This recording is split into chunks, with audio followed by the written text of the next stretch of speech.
Welcome to Shubham classes दोस्तों। और हमारा प्रैक्टिस सेट नंबर 3 का मैथ का सॉल्यूशन चलिए स्टार्ट करते हैं। Question number 31। 10 सेंटीमीटर त्रिज्या के एक ठोस गोले को पिघलाकर बराबर त्रिज्या वाले 8 छोटे गोले में डाला गया है। ऐसे प्रत्येक गोले की त्रिज्या कितनी होगी? तो देखिएगा, इसमें आपको क्या करना होता है, दोनों के आयतन को एक दूसरे के आप इक्वल रख दीजिए। अब इसके लिए आपको आयतन का फॉर्मूला पता होना चाहिए कि जो गोला है उसके आयतन का फॉर्मूला क्या होता है। तो देखिएगा, गोले के आयतन का फॉर्मूला होता है 4/3 पाई आर की क्यूब। ठीक है, तो यहाँ पर सोल्व करेंगे 4/3। पाई को हमने पाई ही लिखा है और आर हमारी पहली कितनी है, 10 है। 10 का क्यूब करेंगे तो 1000 हो जाएगा। करेक्ट है। इज़ इक्वल टू, उसने बोला है 8 छोटे गोले में डाला गया है, तो 8 गुणा, अब इसका आयतन लेंगे पाई, आर हमको निकालना है, गोले की त्रिज्या कितनी होगी दूसरे की, तो आर की क्यूब हमने ऐसे ही लिख दिया। ठीक है, उम्मीद करूँगा इतना समझ में आया होगा। दोनों के आयतन को एक दूसरे के इक्वल किया है। तो देखिएगा 4 इससे हमारा ये कट जाएगा। ठीक है, अब यहाँ पर 8 से कैंसिल करेंगे, 8 एकम 8, ओके, 8 दूनी 16, 8 पंजे 40। तो आप देख रहे होंगे कि r की क्यूब की जो वैल्यू है वो है 125। तो r की वैल्यू कितनी होगी, यहाँ से 5 हो जाएगी, क्योंकि 5 का क्यूब 125 होता है। तो 5 सेंटीमीटर आपका सही आंसर होगा। Question number 32। एक बेलन के आधार का व्यास 42 सेंटीमीटर है तथा इसके वक्र पृष्ठ का क्षेत्रफल 1320 वर्ग सेमी है। इस बेलन की ऊंचाई कितनी है? तो देखिएगा, बेलन का जो वक्र पृष्ठ क्षेत्रफल होता है उसका फॉर्मूला होता है 2πr/h। करेक्ट है इतनी बात? तो यहाँ पर व्यास है 42, तो त्रिज्या कितनी हो जाएगी, 21 हो जाएगी, क्योंकि त्रिज्या व्यास की आधी होती है। अब बढ़ते हैं सॉल्यूशन की तरफ। तो देखिएगा 2 पाई को हम क्या लिखते हैं, 22/7 लिखते हैं। ठीक है, r हमारी कितनी है, 21 है, और हमको ऊंचाई निकालनी है, तो h हमारा यहाँ पे ऐसा आ गया। ये हो गया 2πr/h, जो कि फॉर्मूला है हमारा। और इसका जो हमको वक्र पृष्ठ क्षेत्रफल दे रखा है वो दे रखा है 1320। तो ये क्षेत्रफल हो गया, ये भी क्षेत्रफल हो गया, दोनों एक दूसरे के बराबर हो गए। इतनी बात सही है। अब देखिएगा 7 एकम 7, 7 या 21, ओके, 11 से काटेंगे, 11 दूनी 22, 11 एकम 11, 11 दूनी 22, यहाँ पे आ गया 0। देखिए 3 दूनी 6, 6 दूनी 12, और 12 से ये कितने बार में कटेगा, 12 10 120, तो ये हो गया 10। तो h कितना आया हमारे पास, 10 आया है, तो ऑप्शन बी इसका करेक्ट आंसर होगा। Okay, question number 33। एक घन के विकर्ण की लंबाई 6√3 सेंटीमीटर है, तो घन की प्रत्येक भुजा की लंबाई क्या होगी? तो देखिएगा, एक घन है जिसके विकर्ण की लंबाई इतनी है, तो घन के विकर्ण का पहले मैं नीचे सोल्व करूँगा 33। ठीक है, या फिर यहीं पे सोल्व कर देते हैं कि जो घन का विकर्ण होता है उसका फॉर्मूला होता है √3a। ठीक है, √3a होता है घन के विकर्ण का फॉर्मूला। अब यहाँ पर देखिएगा नीचे, ऊपर थोड़ा स्पेस कम है, कि √3a इसकी वैल्यू हमको दे रखी है 6√3। हमको a निकालना है, यानी कि घन के भुजा की लंबाई निकालनी है। तो देखिएगा, ये √3 से हमारा ये √3 कैंसल, a की वैल्यू कितनी है, 6, ये आपका करेक्ट आंसर। ठीक है, इतना सा था बस फॉर्मूले का खेल था। क्वेश्चन नंबर 34 देखते हैं साथ में। एक समबाहु त्रिभुज की प्रत्येक भुजा 2√3 सेंटीमीटर है, इसकी ऊंचाई कितनी होगी? तो देखिएगा, समबाहु त्रिभुज की ऊंचाई निकालने का सूत्र होता है √3/2a, यानी कि भुजा। तो फॉर्मूले में इम्प्लीमेंट करते हैं। यहाँ पर देखिएगा √3/2 और a हमको कितना दे रखा है, 2√3, यानी कि 2√3। 2 से हमारा ये 2 कट गया। अब √3 में गुणा होता है तो क्या बनता है, 3 बनता है। तो क्या आंसर होगा आपका, ऑप्शन ए होगा 3 सेंटीमीटर। Question number 35। किसी वृत्त के व्यास में 40% वृद्धि करने पर इसके क्षेत्रफल में कितने प्रतिशत वृद्धि होगी? तो मैंने माना वृत्त का व्यास 10।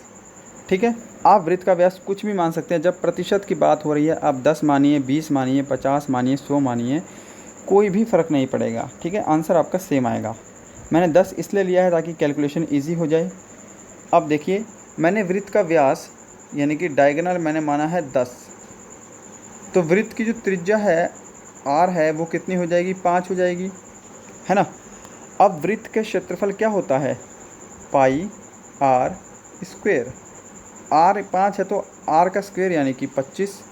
तो वृत्त का क्षेत्रफल कितना हो जाएगा यहाँ पे, 25 पाई हो जाएगा। समझ में आ रहा है ना, 5 का स्क्वेयर 25 और 25 पाई में गुणा होगा तो 25 पाई। ओके। नेक्स्ट कह रहा है कि वृत्त के व्यास में 40% वृद्धि करने पर, हमने वृत्त का व्यास कितना माना था, पहले 10 माना था।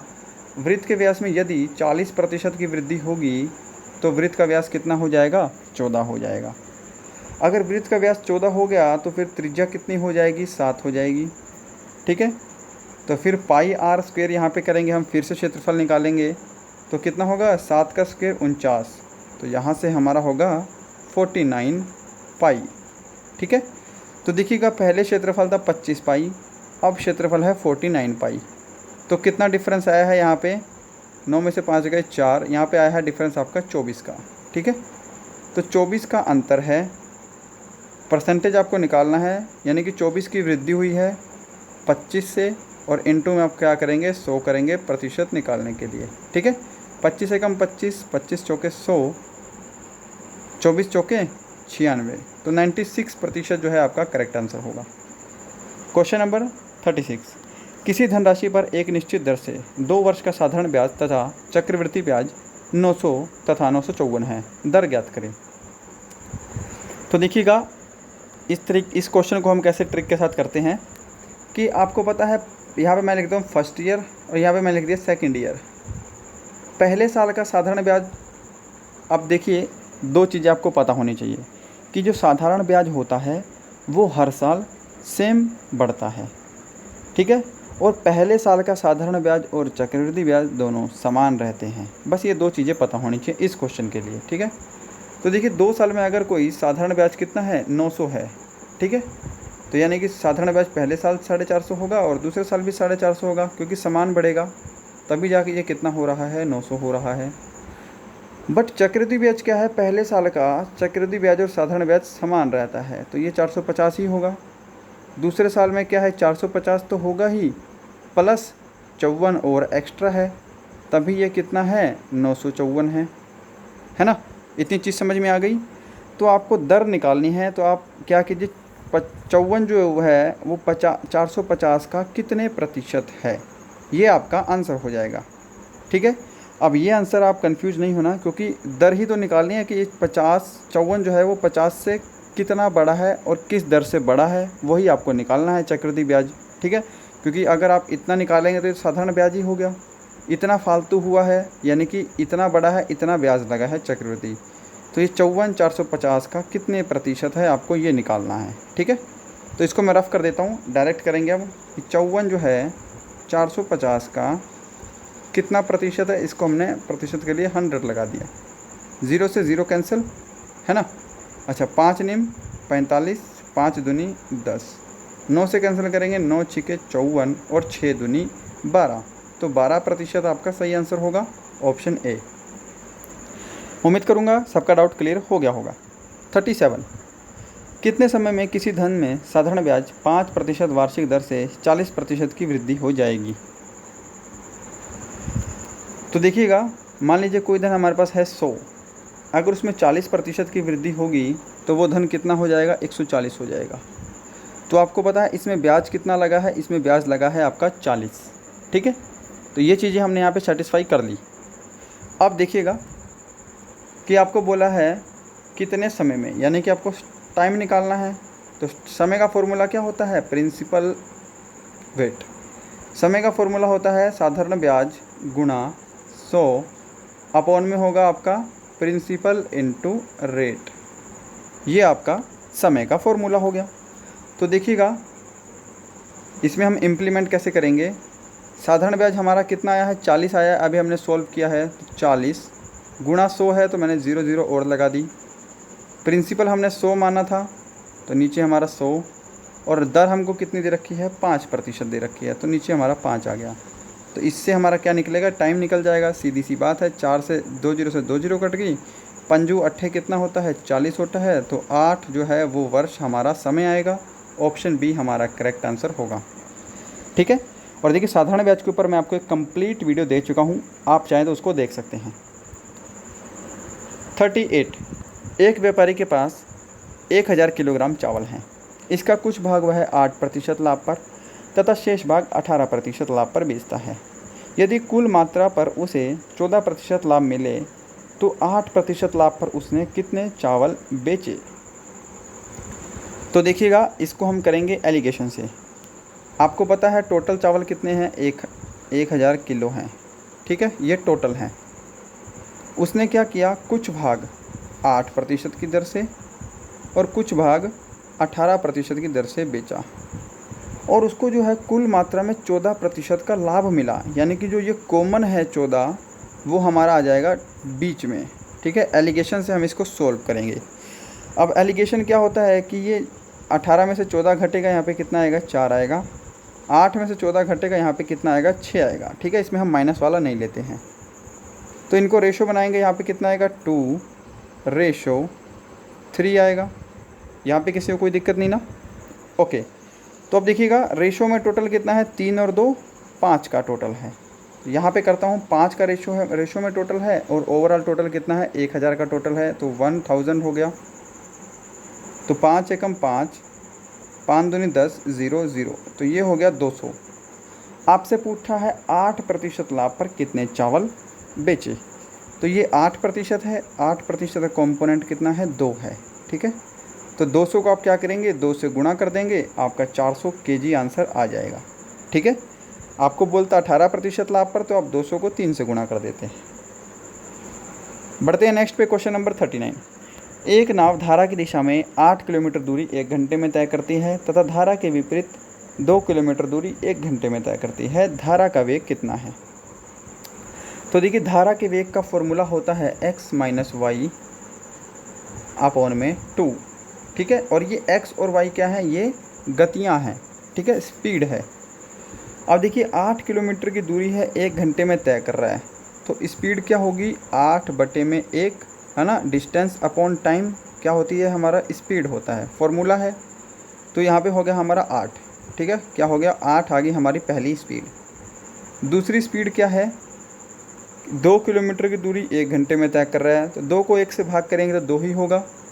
तो ये हमारी पहली स्पीड आ गई, ये हमारी दूसरी स्पीड आ गई। ठीक है, तो यहाँ पर देखिएगा x - y अपॉन 2, तो 8 में से हम 2 घटाएंगे, कितना हो गया 6 हो गया, और 6 को हम 2 से भाग कर देंगे तो 3 यहाँ पे आपका आंसर हो जाएगा, ऑप्शन बी। ठीक है, क्वेश्चन नंबर 40। 125 मीटर लंबी रेलगाड़ी 60 किलोमीटर प्रति घंटे की चाल से चलकर एक पुल को 30 सेकंड में पार कर जाती है। पुल की लंबाई कितनी है। तो इसमें आपको सिर्फ एक फॉर्मूला पता होना चाहिए कि जो आपका डिस्टेंस होता है वो क्या होता है, स्पीड इनटू टाइम होता है। ठीक है, बस इतना चीज़ आपको पता होनी चाहिए। अब यहाँ पर देखिएगा कोई रेलगाड़ी है और किसी पुल को पार कर रही है, तो वो अपनी लंबाई के साथ साथ पुल की लंबाई को भी पार करती है। ठीक है, और हमको पुल की लंबाई निकालनी है, तो देखिए 125 मीटर लंबी रेलगाड़ी है, पुल की लंबाई हमको निकालनी है, हमने प्लस x कर दिया क्योंकि वो अपने साथ पुल की लंबाई को भी पार करेगी। करेक्ट है, 60 किलोमीटर प्रति घंटे की चाल से ये 60 किलोमीटर प्रति घंटा है, बट हमको डिस्टेंस मीटर में दे रखा है, हमारा आंसर भी मीटर में है और हमको समय भी सेकंड में दे रखा है। तो इस 60 किलोमीटर प्रति घंटे को हम मीटर प्रति सेकंड में बदल लेंगे, और मीटर प्रति सेकंड में बदलने के लिए हम 5/18 से गुणा करते हैं। ठीक है, तो 18 नीचे ना रहकर कहाँ चला गया, 18 चला गया हमारा ऊपर। ठीक है, तो ये डिस्टेंस हो गया, ये स्पीड हो गया, टाइम हमको कितना लग रहा है 30 सेकंड लग रहा है, इज इक्वल टू 30 हो गया। हमको निकालनी है x की वैल्यू। ठीक है, इतना सबको समझ में आ गया। अब देखिएगा 6 एकम 6, 6 तिया 18। ओके, 3 दहा कितने होते हैं 30 होते हैं। तो देखिए 5 दहा 50 और 50 को 10 से गुणा करूँगा तो कितना हो जाएगा 100 हो जाएगा। तो यहाँ पर देखिएगा 125 plus x is equal to कितना होगा, ये 500 होगा। ठीक है, इतना चीज़ समझ में आया। x की वैल्यू निकालनी है, 125 इधर जाके क्या होगा, माइनस हो जाएगा। तो 125 माइनस होगा तो कितना बचेगा हमारा, 10 में से 5 गए 5, 9 में से 2 गए 7, यहाँ पे आएगा 375। x की वैल्यू 375, ऑप्शन ए आपका राइट आंसर। क्वेश्चन नंबर 41, एक व्यक्ति a से b तक 60 किलोमीटर प्रति घंटे की गति से जाता है तथा b से a तक 40 किलोमीटर प्रति घंटे की गति से लौटता है। संपूर्ण यात्रा में उसकी औसत गति कितनी है? तो औसत गति का फॉर्मूला होता है 2xy upon x plus y। ठीक है, ये होता है औसत गति का फॉर्मूला। x और y क्या है, ये स्पीड है। तो सॉल्व करते हैं, 2 गुणा 60 गुणा 40। ठीक है, और 60 प्लस 40 होगा नीचे x प्लस y, तो नीचे हमारा 100 हो जाएगा। ये 0 से ये 0, ये 0 से ये 0, 6 चौके 24, 24 दूनी 48, तो 48 किलोमीटर प्रति घंटा आपका करेक्ट आंसर होगा। ठीक है, बढ़ते हैं नेक्स्ट पे। क्वेश्चन नंबर 42 यहीं पे है कि एक नल टंकी को 8 घंटे में भर देता है, परंतु टंकी में छेद होने के कारण इसे 2 घंटे अधिक लगते हैं।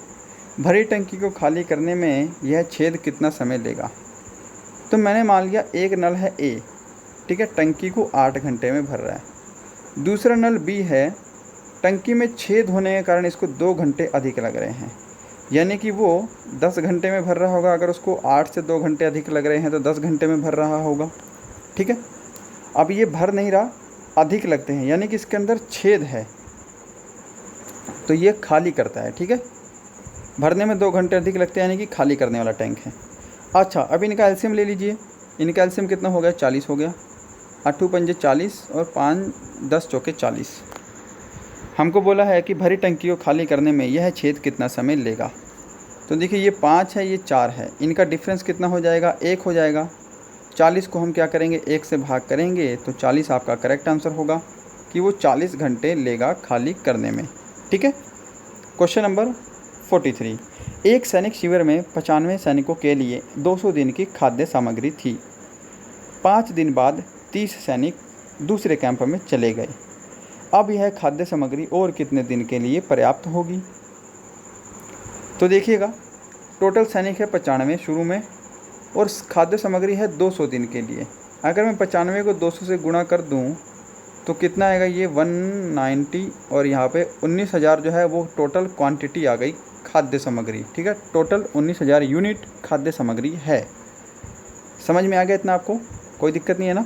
अच्छा, नेक्स्ट कह रहा है कि 5 दिन बाद 30 सैनिक दूसरे कैंप में चले गए, यानी कि जो 95 हैं इन्होंने 5 दिन तक तो खाया ही है, उसके बाद 30 सैनिक छोड़कर गए हैं। ठीक है, तो 5 दिन में कितना खाएंगे, ये 25 पंजे 25, हासिल 2, 5 में 45, 46, 47, तो 475 5 दिन में ये 95 सैनिक खा लेंगे। ठीक है, तो कितना शेष बचा, 10 में से 5 गए 5, 9 में से 2 गए 7, 9 में से 7 गए 2, 5 8 1, ठीक है, 18 525 बच गया।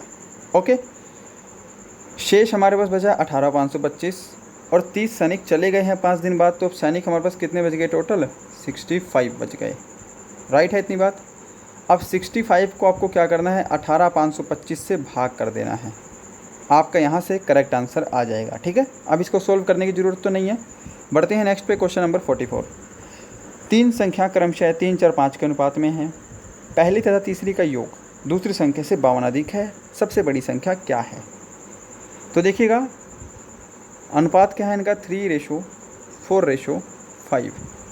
पहली और तीसरी संख्या का जोड़ 3 और 5 कितने होते हैं, 8 होते हैं। दूसरी संख्या से 52 अधिक है। दूसरी संख्या कितनी है, 4 है रेशो में, तो 4 - 4, ठीक है, इनके बीच का डिफरेंस हमको कितना दे रखा है, 52 दे रखा है, 52 अधिक है, तो यहाँ पे आ जाएगा 4, यहाँ पे आ जाएगा 52। ठीक है, तो 4 एकम 4 और 13 चौके 52, यानी कि 1 की वैल्यू आपकी आ गई 13। सबसे बड़ी संख्या पूछी है, तो सबसे बड़ी संख्या क्या होगी, 13 को आपको 5 से गुणा कर देना है, 13 पंजे 65, क्योंकि सबसे बड़ा 5 है, तो 65 जो है वो सबसे बड़ी संख्या होगी। ठीक है, क्वेश्चन नंबर 45 है और लास्ट है। 3 क्रमागत बट्टे 30%, 20% और 5% के समतुल्य बट्टा क्या होगा? तो देखिएगा, ऐसे क्वेश्चन को हम किस तरीके से सॉल्व करेंगे। आपको पहले इनको फ्रैक्शन में तोड़ लेना है। ठीक है, बेसिक मेथड भी है, बेसिक से आप गलतियाँ कर सकते हैं, ठीक है। इसको फ्रैक्शन में तोड़िए। फ्रैक्शन क्या होता है, जैसे 30% है तो 30/100 लिखूँगा तो इसका हमारा कितना आएगा, 3/10 आएगा, क्योंकि ये 0 से 0 कट गई, ठीक है। ऐसे ही 20% है हमारा, 20% को मैं 20/100 लिखूँगा तो इसको मैं लिखूँगा 1/5, ठीक है। 5% को मैं क्या लिखूँगा, 1/20 लिखूँगा, ठीक है। तो ये हमारी फ्रैक्शन हो गई। अब यहाँ पर हम क्वेश्चन को सोल्व करते हैं, ठीक है। तो यहाँ पर देखिएगा कि पहले हमारे पास धन था 30, कमी हुई है क्योंकि हमने बट्टा दिया है, तो 3 का हमने बट्टा दिया है, तो अब यहाँ पे हमारा फाइनली कितने का हो गया, वो 7 का हो गया। चीज़ों को समझिए। दूसरे केस में हमारे पास जो 20% छूट दी है उसमें हमारे पास धन है 5 और हमने 1 की छूट दी है। 5 धन है, 1 की छूट दी है, यानी कि 4, ठीक है। तीसरे केस में ऐसे ही हमारे पास 20 है और हमने 1 की छूट दी है, तो यहाँ पे कितना हो गया, 19 हो गया। करेक्ट है इतनी बात। अब इनको आपको मल्टीप्लाई कर देना है। इनको आपको आपस में मल्टीप्लाई करेंगे तो यहाँ पे 20 पंजे 100, यहाँ पे हमारा आएगा 1000, ठीक है। पहले वाले केस में 1000 आएगा। अब दूसरे वाले केस में आपको गुणा करना है 7 चौके 28 और 28 को आपको 19 से गुणा करना है।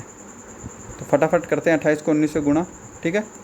8 9 72, थोड़ा स्पेस कम है क्या,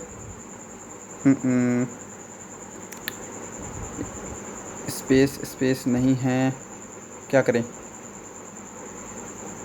ओके, तो देखिएगा फटाफट करते हैं। यहाँ पे हमारा था 10, यहाँ पे हमारा था 7, यहाँ पे हमारा था 5, यहाँ पे हमारा था 4, यहाँ पे हमारा आया कितना, 20 और यहाँ पे आया था हमारा 19, ठीक है। तो यहाँ पे हमारा आया था 1000, इनको गुणा करके और इनको गुणा करेंगे 7 चौके 28 और 28 को किससे गुणा करना है, 19 से गुणा करना है, ठीक है। गुणा करते हैं फटाफट। 8 9 72, हासिल 7, 9 दूनी 18, 8 और 7 कितने होते हैं, 25 होते हैं, ठीक है। इंटू 8 एकम 8, यहाँ पे आएगा 2, कितना आएगा गुणा करके, 8 और 5 13, 532 आएगा, ठीक है। इसको गुणा करने के बाद कितना आएगा, 532 आएगा। तो देखिएगा यहाँ पे आ गया हमारा 532। ओके, तो आपसे पूछा है समतुल्य बट्टा क्या होगा। 1000 था, बट्टा देने के बाद कितना बचा, 532 बचा। कितने का अंतर है आपको ये निकालना है। तो देखिएगा 1000 में 532 का आपको डिफरेंस निकालना है। 10 में से 2 गए 8, 9 में से 3 गए 6, तो यहाँ पे है 468 हमारा आ गया, ठीक है। अब ये क्वेश्चन आपका ख़त्म हो गया। तो देखिएगा आपको बेशक लंबा लग रहा होगा पर ये लंबा नहीं है, इसमें कैलकुलेशन बहुत ईजी है। 468 की छूट हुई है कितने से, 1000 से, ठीक है। और इनटू हमको प्रतिशत के लिए 100 निकालना है। तो ये 0 से ये 0 कट गई, तो यहाँ पे 46.8 जो है आपका करेक्ट आंसर होगा, जो कि ऑप्शन ए में है, ठीक है। तो गाइज़ यही था आज का सेशन। उम्मीद करूँगा सब कुछ समझ में आया होगा। कोई डाउट हो तो आपके वो क्लियर करने की कोशिश की है मैंने। मिलते हैं नेक्स्ट वीडियो में, तब तक के लिए bye bye and thank you so much.